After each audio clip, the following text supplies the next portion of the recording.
আমি গম পাওঁ এতিয়া ইণ্ডিপেণ্ডেন্স ডে আহি আছে বুজি পাইছে না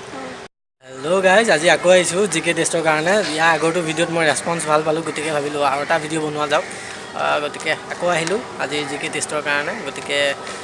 ভিডিঅ'টো যদি ভাল পায় লাইক কৰিব চেনেলটো ছাবস্ক্ৰাইব কৰিব গতিকে ব'লক চাওঁগৈ কোনে কোনে কি পাৰে এগৰাকী মানে আমাৰ অসমৰ এগৰাকী শ্বহীদ হ'ল কনকলতা গতিকে কনকলতা কোনটো মুভমেণ্টত শ্বহীদ হৈছিলে সেইটো হৈছে কুইট ইণ্ডিয়া মুভমেণ্ট নে ভাৰত ত্যাগ আন্দোলন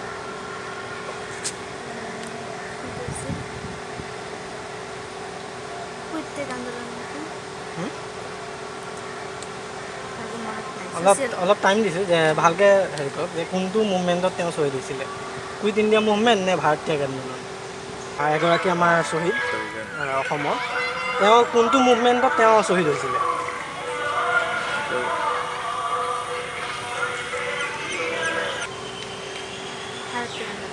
ভাৰত ত্যাগ আন্দোলন কুইট ইণ্ডিয়া মুভমেণ্ট মই এনচাৰটো কৈ দিছোঁ দুইটাই এটাই হয় কুইট ইণ্ডিয়া মুভমেণ্ট ইংৰাজীত আৰু অসমীয়াত কয় ভাৰত ত্যাগ আন্দোলন স্বাধীনতাৰ কাৰণে স্বাধীনতাৰ কাৰণে কোনটো মুভমেণ্টত শ্বহীদ হৈছিলে মানে ভাৰত স্বাধীনৰ কাৰণে আমি সকলোৱে জানো গহপুৰৰ হয় তেওঁ কুইট ইণ্ডিয়া মুভমেণ্ট আৰু ছেকেণ্ডটো হ'ল যে ভাৰত ত্যাগ আন্দোলন কোনটোৰ লগত জড়িত আছে কনকলতা চিয়'ৰ চিয়'ৰ কেনেকৈ কওঁ মানে চিয়'ৰ দিয়া চিয়'ৰ ন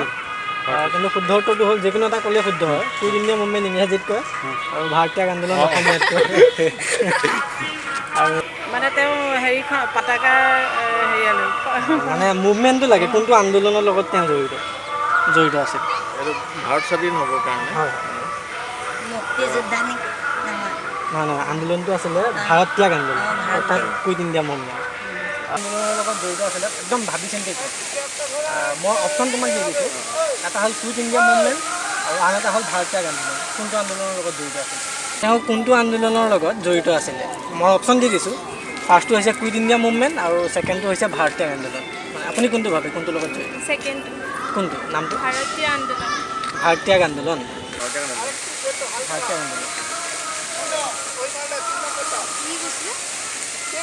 কনকলতা বৰুৱা কোনটো আন্দোলনৰ লগত কুইট ইণ্ডিয়া মুভমেণ্ট আৰু আনটো হ'ল ভাৰত ত্যাগ আন্দোলন কোনটোৰ লগত জড়িত তেখেত কোনটো আন্দোলনৰ লগত জড়িত আছিলে মই অপশ্যন দি দিছোঁ ফাৰ্ষ্টটো হ'ল কুইট ইণ্ডিয়া মুভমেণ্ট আৰু ছেকেণ্ডটো হ'ল ভাৰত ত্যাগ আন্দোলন কোনটো হয় চিয়'ৰ নে আৰু এবাৰ ভাবি চাওক চিয়'ৰ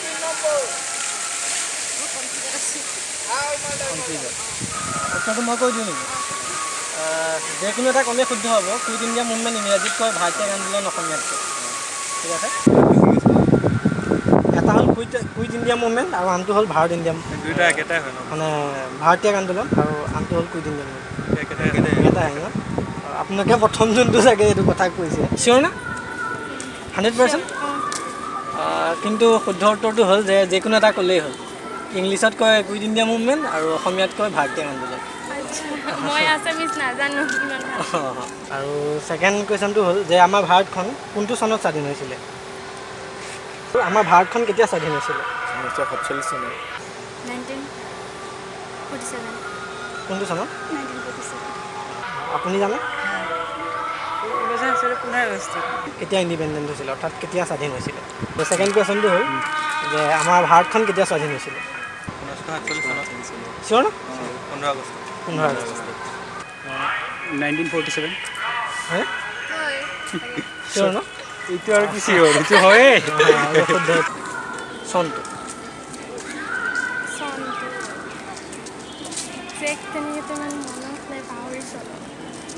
এৰাউণ্ড 19 কিবা আছিলে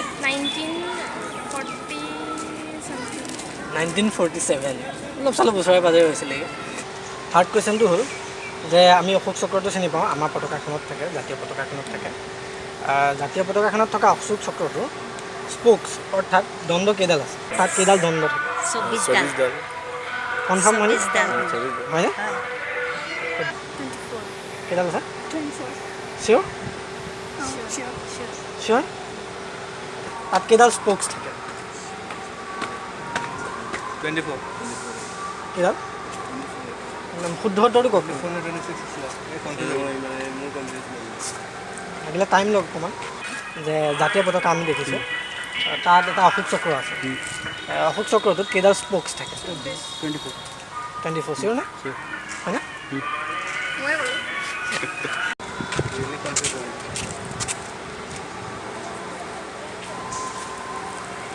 26 চিয়'ৰ নে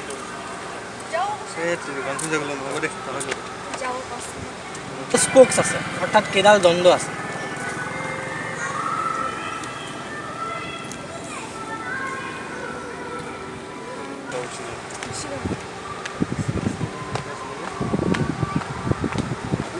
যিকোনো এটা কওক